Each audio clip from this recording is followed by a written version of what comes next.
What if I ran for office and I told all my constituents, vote for me and I'll get you free gasoline? I could probably get elected anywhere. The problem is, since I can't really do that, I would say after I got elected, every city is going to have one gas station. It'll be open from 6 in the morning till noon. And you can get free gas when that station is open.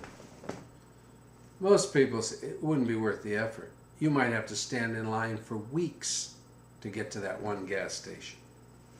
Well, that's kind of what the Democrats did under my favorite president, Bill Clinton. I got a prop. Pretend this tube is how you make doctors. Okay? You stuff in on this end a whole lot of young men and women that are really smart and dedicated.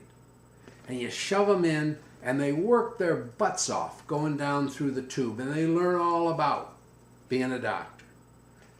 And then when they get to this end, where they're going to come out as doctors, they've got to go through something called a residency.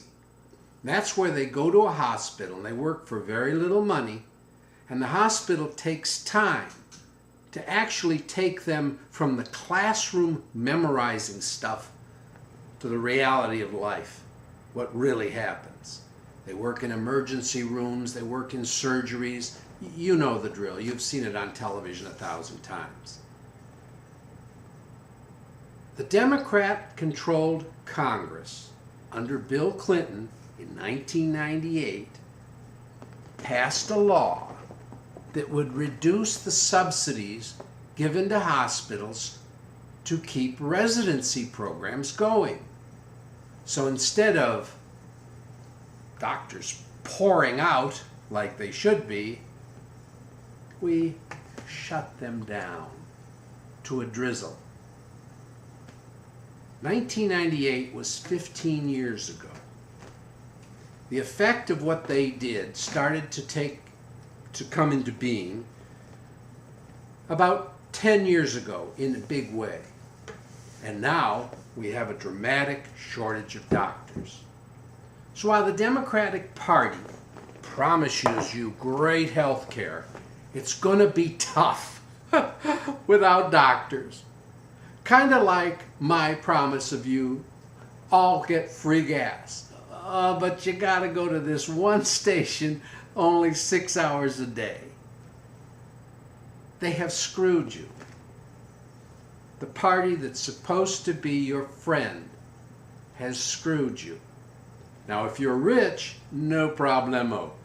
Any doctor will be glad to help you out if you can write a check for what they're about to do. Any hospital will gladly take your money. They'll worship you. But if you're poor and you're dependent on Medicare or Medicaid, you have to call the doctor and say something like this: "Hello, are you taking any Medicare patients?" And the nurse at the other end will say something like, "Well, we take one a week, one new patient a week. And if someone dies, we will take one then also." Why can the doctors turn you down? When there are fewer doctors, they can turn you down. Because they've got so much business, they can pick and choose. And what they'll choose is people with cash. Why should they do an operation or some procedure on you and get a check for $150 from the government when they can do one on someone that comes in with a fat check or a lot of money, and they can charge him $350? The Democrats have screwed us again. And they've done it in such a way that no one even realizes it. But every place you look, there are articles on how we have a doctor shortage.